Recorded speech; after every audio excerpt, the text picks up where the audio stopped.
Բարև ձեզ հարգելի հեռուստադիտողներ, մենք շարունակում ենք մեր աշխատանքը Պոլիտիկայում YouTube-յան ալիքի եթերում, այսօր շաբաթվա վերջին աշխատանքային օրն է եւ ինչպես ամեն աշխատանքային օր մենք ձեզ ենք ներկայացնում մամուլի կարևորագույն հրապարակումներ եւ այսպես։ Իրավունք թերթը գրում է. շրջանառվող ակտիվ լուրերի համաձայն Վայոց ձորի նորանշանակ մարզպետ Վահագն Արսենյանը մինչ նշանակվել է լուրջ խոսակցություն է ունեցել հոր հետ։ Ասել է, որ իրեն նշանակում են մարզպետ, իսկ ինքն իրենց ռեսուրսները պետք է մոբիլիզացնի 2026-ի ընտրություններին 100% ձայն ստանալու համար։ Դու պրոբլեմ չունես, հերդ մեջքիդ ասում են վստահեցրել է մարզպետի հայրը։ Ջերմուկ գրուպ ընկերության հիմնադիր նախագահ նախկին падգամավոր Աշոտ Արսենյանը։ Իհարկե ինձ հետաքրիր է հայր եւ որդու խոսակցության ով ներկա եղել եւ այս լուրը հասցրել իրավունք օրաթերթին, բայց մյուս կողմից այս նշանակման հետ կապված ավելի հետաքրքիր դրվագ կա, հիշեցնեմ, որ Աշոտ Արսենյանը հանրապետական կուսակցության падգամավոր էր Սերժ Սարգսյանի մտերիմներ եւ 2021 թվականին, երբ ջերմուկում Սերժ Սարգսյանը հայտարարում էր, որ Նիկոլ Փաշինյանը կապիտուլյանտ է, դավաճան է, թրքահապատակ է, Աշոտ Արսենյանը իր կողքին նստած էր, իսկ որդին նստած էր դահլիճում։ Սա իհարկե հետաքրքիր պատկեր է բացում եւ հետաքրքիր պատկեր է բացում նաեւ այն տեսանկյունից, երբ նայում ենք, թե ինչպես է Նիկոլ Փաշինյանը հանգիստ պաշտոնների նշանակում Լևոն Տեր-Պետրոսյանի թիմակիցներին, Միքայել Մինասյանի թիմակիցներին, Սերժ Սարգսյանի թիմակիցներին, օրինակ Տեր-Պետրոսյանի խոսնակը երկար ժամանակ Նիկոլ Փաշինյանի խոսնակն էր։ Հիմա Նիկոլ Փաշինյանի կողմից դեսպան է նշանակված։ Տեր-Պետրոսյանը այլ թիմակիցներ, այլ պաշտոններ են զբաղեցնում, թաղապետից մինչև նախարար։ Միքայել Մինասյանի հարազատ եղբայրը նախարար էր նշանակված, Միքայել Մինասյանի այլ թիմակիցներ տարբեր պաշտոններ էին զբաղեցնում, թիմակիցներ, որոնք ուղիղ առնչություն ունեին իր հետ եւ բոլորը գիտեին դրա մասին։ Սերժ Սարգսյանի բազմաթիվ թիմակիցներ, ինչպես նաեւ այսպիսի հարազատ ընկերների որդիներ, չգիտեմ, եղբայրներ, պաշտոններ են զբաղեցնում եւ Նիկոլ Փաշինյանը դրա հետ որևէ խնդիր չունի։ Եվ Հայաստանում կա մի քաղաքական գործիչ, ում հետ թեթև որևէ առնչություն ունենալը Նիկոլ Փաշինյանի կողմից անընդունելի է։ Միքայել Մինասյանի եղբորը նախարարի պաշտոն նշանակող, Սերժ Սարգսյանի ընկերոջ տղային մարզպետ նշանակող, Լևոն Տեր-Պետրոսյանի խոսնակին իր խոսնակ նշանակող Նիկոլ Փաշինյանը շատ արագ ազատվեց արդարադատության փոխնախարար մի կնոջից, որը պարզվեց, որ ընդամենը լուսանկար ունի Ռոբերտ Քոչարյանի դստեր հետ, Գայանե Քոչարյանի հետ, եւ նրանք համակուրսեցիներ էին, կարծեմ այդ հանգամանքով էր պայմանավորված մտերմությունը, եւ իշխանական ամբողջ այսպես թիմը աղմուկ-աղաղակ բարձրացրեց, պաշտոնանկարեցին փոխնախարարին, հետո նախարարը դրա պատճառով պաշտոնանկարվեց, այսինքն Փաշինյանը խնդիր չունի մեծ հաշվով Տեր-Պետրոսյանի, Միքայել Մինասյանի, Սերժ Սարգսյանի հետ, եւ միակ մարդը, ում հետ ինքը խնդիր ունի, դա Ռոբերտ Քոչարյանն է։ Ժողովուրդ օրաթերթը գրում է. ազգային ժողովի ԿՊԱ-ական падգամավոր Էմմա Պալյանը, որը հանրության ուշադրության կենտրոնում էր հայտնվել սկանդալային այն դեպքից հետո, երբ ամուսնուն նշանակել էր իր օգնական, որպեսզի նա դրսում չսպասի, ինչը պայթեցրեց Ժողովուրդ օրաթերթը, իր հայտարարագիրը լրացրել է սխալներով։ Օրաթերթը ներկայացնում է, թե ինչ սխալների մասին է խոսքը։ Համաձայն ազգային ժողովի падգամավոր Էմմա Պալյանի 2024 թվականի տարեկան հայտարարագրի նա ունի համատեղ սեփականությամբ 1 բնակարան Երևանում, որը ձեռք է բերել 2022 թվականին եւ դարձել հեղափոխական Պալյանի ձեռքբերումներից մեկը։ Պալյանի 2022 թվականի հայտարարագրի համաձայն նա բնակարանը գնել է 25 միլիոն դրամով։ Падգամավորի կանխիկ դրամական միջոցները կազմել են 4.5 միլիոն դրամ, հաշվետու տարվա եկամուտները 13 միլիոն դրամ, որից 10 միլիոնը աշխատանքի վարձատրություն է։ Ազգային ժողովի աշխատակազմից 1.5 միլիոն դրամը եկամտահարկի վերադարձ է Բեկից, եկամուտներից 1.5 միլիոն դրամը այլ եկամուտներ են, որոնց աղբյուրը նշված չէ։ Այսինքն падգամավորը ունի կողմնակի եկամուտ, որը թաքցնում է հայտարարատու մարմնից։ Ժողովուրդ օրաթերթը այլ սխալներ եւս գտել է, երկար է այդ հոդվածը, չեմ ուզում ամբողջական ընթերցել, կարող եք ընթերցել Պոլիտիկայում կայքում, այն ամբողջական դրված է։ Էմմա Պալյանի հետ ես այսպես, չգիտեմ, բարեբախտություն թե դժբախտություն եմ ունեցել մի կարճ ժամանակ աշխատելու եւ այո, ինձ էլ զարմացնում է այն եկամուտների աճը, որ ունենում է Էմմա Պալյանը, ճանաչում եմ նաև այսպես Էմմա Պալյանի ամուսնուն, այն ժամանակ երբ Էմմա Պալյանը աշխատում էր լրատվականում, որտեղ նաև ես էի աշխատում, այդ աշխատանքի մեջ վատ բան չեմ տեսնում, ամուսինը գազել միկրոավտոբուսի վարորդ էր եւ այսպես շատ դժվարությամբ էին իրենց ընտանիքը պահում եւ հիմա շատ լավ է, որ Էմմա Պալյանը այսպես առաջընթաց է ապրել, ֆինանսատնտեսական, արդեն գրենական ինչ-որ խանութներ էին բացել իր եղբայրը, թե ով, հարազատ ընտանիքի անդամները, բայց վատ է, որ դա ընդամենը տեղի ունեցել այն բանից հետո, երբ նա իշխանության մաս է եղել, այսինքն եթե Էմմա Պալյանը իշխանության մաս չլիներ, իշխանական падգամավոր չլիներ, վստահ եմ, որ շարունակելու էր ամուսնու գազելի գործերը առաջ բրթել։ Ժողովուրդ օրաթերթը գրում է. քաղաքական դաշտում լարվածությունը օրեցօր մեծանում է։ 2026 թվականի ընտրություններին ընդառաջ իշխանական թիմը կարծես անցել է հարձակման։ Ժողովուրդ օրաթերթի աղբյուրները ԿՊ-ից փոխանցում են, որ Նիկոլ Փաշինյանի հստակ հրահանգը մեկն է. ոչնչացնել բոլորին, ովքեր կարող են հաջորդ խորհրդարանում հայտնվելու անգամ փոքր շանս ունենալ։ ԿՊ-ում հաճախ քննարկում են քաղաքական դաշտը մաքրելու ռազմավարությունը ընդդիմադիր եւ չեզոք գործիչների դեմ ուղղորդված արշավներով, մեդիա արձակումներով եւ հրապարակային վարկաբեկման փորձերով։ Պատահական չէ, որ 3 վարչապետի աշխատակազմի ղեկավար Արայիկ Հարությունյանը անձամբ քննադատում էր մարդու իրավունքների նախկին պաշտպան Արման Թաթոյանին, վերջինս հիշեցնենք 3 բավականին խոստումնալից մեկնարկ տվեց իր քաղաքական գործընթացներին մամուլի ասուլիսում վստահությամբ պատասխանելով լրագրողների երբեմն սուր եւ ճնշող հարցերին։ Համաձայն չեմ հոդվածագրի հետ Արման Թաթոյանի մասով, որ բավական խոստումնալից մեկնարկ տվեց, վատ մեկնարկ չէր, քաղաքական միավոր ստեղծվեց, քաղաքական դաշտում երեք տեղեկացանք, որ արդեն հասցրել են Արման Թաթոյանի նախաձեռնությանը միասնության թևերին տալ Փեսա Միքայելի թևեր անվանումը։ Մյուս կողմից բավական զավեշտալի էր հետևել, թե ԿՊԱ-ականները ոնց են թիրախավորում Արման Թաթոյանին, որ իբրև թե տեսեք, այս մարդը հանրապետական կուսակցության կողմից ընտրված միպ է, մոռանալով իհարկե այն մասին, որ Արման Թաթոյանը միպ է դարձել նաև այդ թվում իրենց շեֆ Նիկոլ Փաշինյանի քվեարկության շնորհիվ։ Իհարկե ԿՊԱ-ականները կարող են իրենց դնել գուպի ձկան տեղ եւ կարծել թե ամեն ինչ արագ պիտի մոռանում են եւ բոլորը մոռանում են իրենց պես, բայց ոչ, ի տարբերություն իրենց քաղաքական դաշտում բավական լավ հիշողություն ունեցողներ կան նաեւ եւ հիշում են, որ երբ Արման Թաթոյանը որպես Միքայել Մինասյանի հովանին ունեցող մարդ առաջադրվեց հանրապետական կուսակցության կողմից, Նիկոլ Փաշինյանը միակ ընդդիմադիրն էր,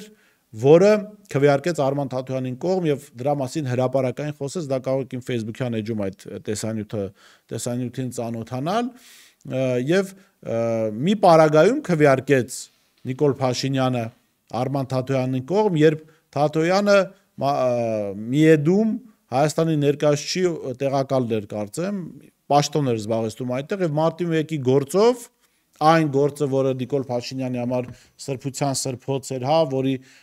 ժամանակ թափված արյունը օգտագործելով կարողացավ իշխանության հասնել, Արման Թաթոյանը պետության ներկայացուցիչներից մեկն է եղել։ Եվ այդ թեմայի վերաբերյալ բավական սուր հարցեր էին տալիս այն ժամանակ ՀԱԿ կուսակցության ներկայացուցիչները, Արամը Մանուկյան, Լևոնը Զուրաբյան, մնացյալ պաշտոնյան պատգամավորները, Զարուհի Փոստանջյանը Ժառանգություն կուսակցությունից եւ այդ իրական ընդդիմադիր սեկտորում տեղ զբաղեցնող Նիկոլ Փաշինյանը միակն էր, որը փաստորեն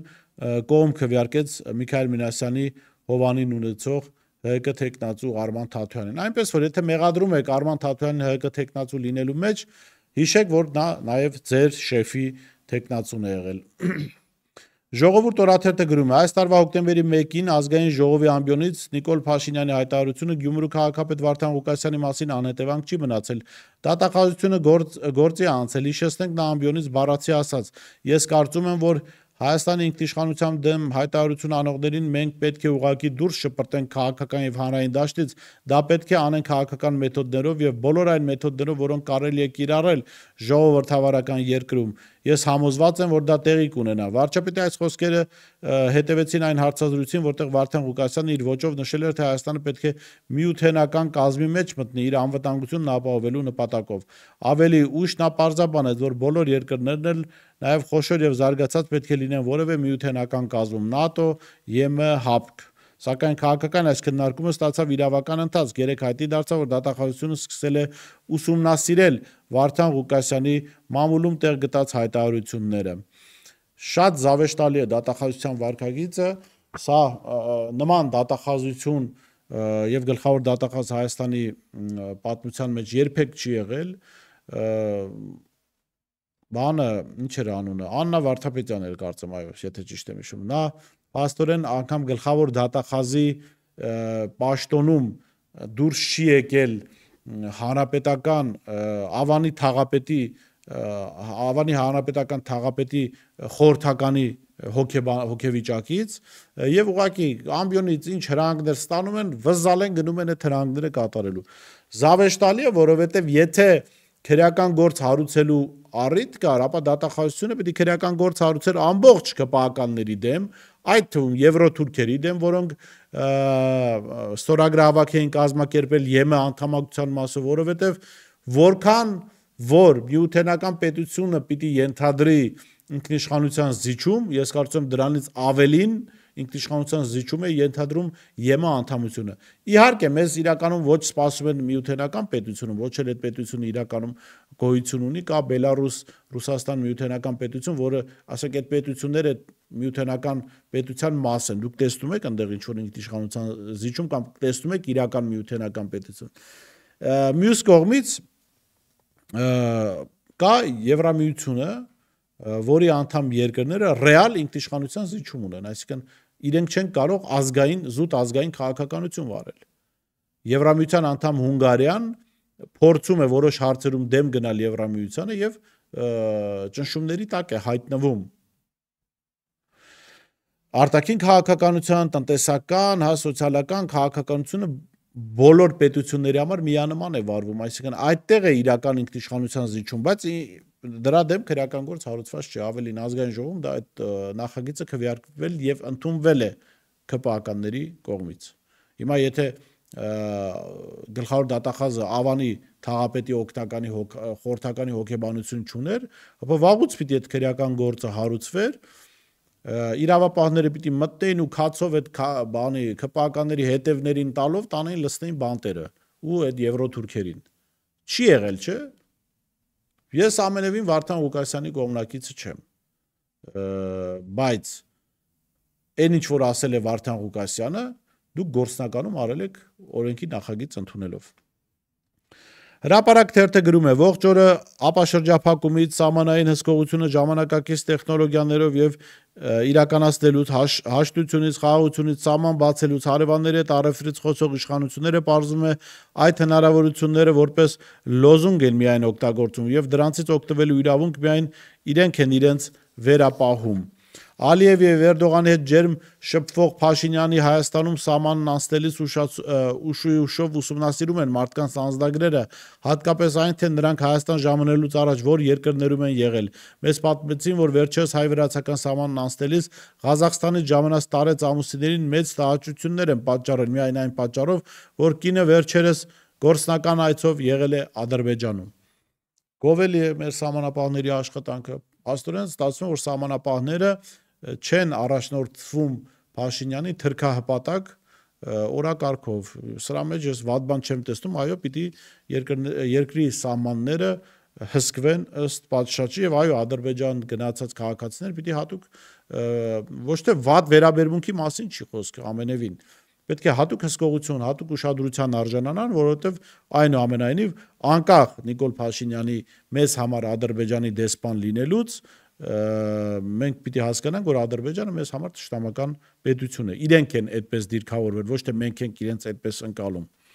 Հրապարակ թերթը գրում է. մի քանի օր է ԿՊ-ն ողջ կազմով ծանր մարտեր է մղում նախկին ՄԻՊ Արման Թաթոյանի դեմ, վերջինս հայտարարել է, որ քաղաքական հայտ է ներկայացնում, ձևավորում է կուսակցություն, մասնակցելու է ընտրություններին եւ հավակնում է վարչապետի պաշտոնին։ Մեր տեղեկություններով իշխանական թիմին հրահանգ է իջեցվել օրորոցում խեղդել ընդդիմադիր ցանկացած քաղաքական նոր ուժի ծնունդ։ Կարևոր չէ, թե այդ ուժն ինչ շանսեր ունի։ Սրա մասին Արման Թաթոյանի ուժի մասին խոսեցին նախորդ հրապարակման ժամանակ, կարծում ավելացնելու բան չկա, ԿՊ-ն եթե ուզում է որևէ ուժի օրորոցում խեղդել, կարծում եմ ազգային անվտանգության ծառայությունը Փաշինյանի ծառայող այլ ինստիտուտներ քաղաքական գործիչների բնութագրերը տալիս են Նիկոլ Փաշինյանին եւ Նիկոլ Փաշինյանը լավ գիտի Արման Թաթոյանի Դավիթ Անանյանի դեպքում օրինակ մի հատ փոքր քրեական գործ, որ իրենք կարող են 3 ժամով հայտնվել բանտում, այդ քաղաքական բանը կմոռացվի ուղղակի։ Եթե չի արվում, հետևությունները թողնում եմ ձեզ։ Հրապարակ թերթը գրում է. ԿՊԱ-ական Ռոմանոս Պետրոսյանը հեծի ժամանակավոր պաշտոնակատարի աշխատանքը ստանձնելուց հետո հարցախույզ է սկսել նոր աշխատավայրի կենտրոնական ապարատում հերթով մեկիկ աշխատակիցներին իր մոտ է կանչել եւ հետաքրքրվել, թե ինչն է իրենց կապում հեծ նախկին գլխավոր տնօրեն Դավիթ Ղազինյանի հետ։ Բացի այն, որ եղել է իրենց վերադասը, նրանք ովքեր միամտաբար խոստովանել են, որ իրենց մտերմությունն ասենք ուսանողական կամ այլ հարաբերությունների մասին է, զրկվել են աշխատանքից։ Ռոմանոս Պետրոսյանն անմիջապես ստորագրել է նրանց ազատման հրամանները։ Առաջին միամիտներից հետո լուրերը տարածվել են եւ ոմանք սկսել են թաքցնել, ուրանալ Ղազինյանի հետ մտերմությունը։ Պատմում են, որ անգամ նրա սանիկն է չորով հերքել, թե կապ ունի Դավիթ Ղազինյանի հետ եւ այդպես մնացել է աշխատելու։ Ըստ ամենայնի Ռոմանոս Պետրոսյանին շատ է դուր եկել իր նոր կարգավիճակը, թվանոց ամսական 5.2 միլիոն դրամ մաքուր աշխատավարձը, որ ստանում է բանտում գտնվող սեփականատիրոջից, անսահմանափակ իշխանություն եւ մարդկանց ճակատագրերը տնօրինելու հնարավորություն։ Նա այժմ հեծի ժամանակավոր կառավարիչն է, բայց ըստ ամենայնի արդեն մտածում է, որ կարող է հեծ գլխավոր տնօրեն աշխատել եւ հիմնավորվել այստեղ։ Շատ լավ դասավորվեց Ռոմանոսի կյանքը, հավատացեք, Նիկոլի Ռոմանոսի բախտավորությունը որևէ մեկի Ռոմանոսը չունի։ Հրապարակ թերթը գրում է. իշխանությունը քաղաքական հակառակորդների դեմ պայքարի ոչ մի ձևից չի խորշում, ձերբակալություններ, ընդդիմախոսներին վարկաբեկող հրապարակումներ, մանր-մունր վատություններ, օրինակ մեքենաները տուգանային հրապարակ տանել, ուղեկցողներին ասֆալտին փռել, զենք փնտրել եւ այլն։ Քանի որ մեր ձևով շարժման համակարգող Նարեկ Կարապետյանը սկսել է մարզային այցելություններ կատարել եւ նրան մարզերում բավականին լավ են ընդունում, իշխանությունը որոշել է ամեն գնով ոչնչացնել այդ այցերը։ Նախորդ պարզում են, թե որ մարզ ու գյուղ է պատրաստվում գնալ Կարապետյանը եւ տեղի ԿՊԱ-ականներին ուղարկում են տնետուն, նրանք բնակիչներին հատ-հատ զգուշացնում են, եթե դուրս գաք, մասնակցեք Նարեկի հետ հանդիպմանը, լուրջ խնդիրներ կունենաք։ Նպաստը կկտրենք, աշխատանքից կհանենք, երբեմն էլ անորոշ են ասում, կփոշմանեք։ Դատելով մեր ձևով շարժման հրապարակած տեսանյութերից, մարդիկ սկսել են ավելի քիչ վախենալ ԿՊԱ-ականներից։ Հրապարակ թերթը գրում է. ԿՊ վարչության արդյունքները շարունակում են քննարկվել իշխող թիմում, ասում են երդվյալ ԿՊԱ-ականները հատկապես ծանր են տարել Արմեն Խաչատրյանի հաղթանակը, նոր վարչության անդամ դառնալը։ Խաչատրյանը Սերժ Սարգսյանի իշխանության տարիներին երկար ժամանակ ոստիկանության բարձր պաշտոններ է զբաղեցրել,